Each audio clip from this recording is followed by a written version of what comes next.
kailangan pagbigay na.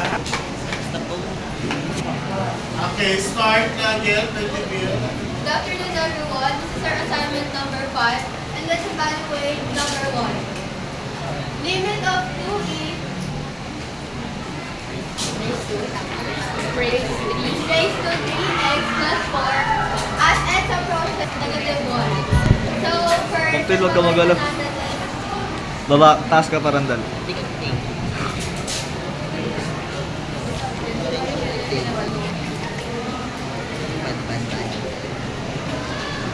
So, let's do it. Taas ka pa. Naiiyak ka rin ba? Gagawin mo natin siyang function. So, magiging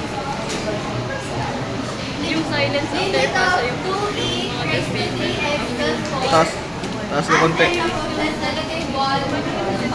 The function is negative 1.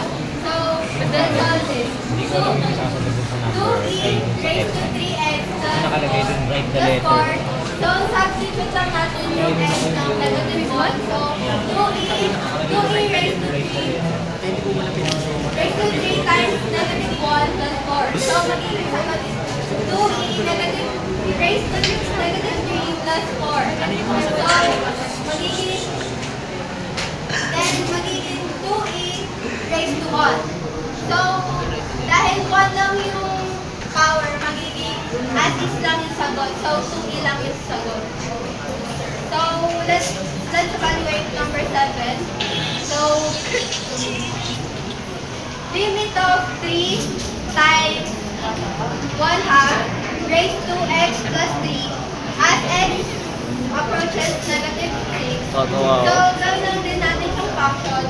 So, magiging limit of 3 times 1 half raised to x plus 3 as x approaches negative 6 and f of negative 6.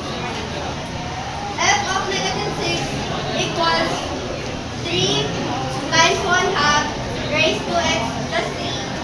So, isa-substitute lang din natin yung x sa negative 6. So, magiging 3 times 1 half raised to negative 6 plus 3.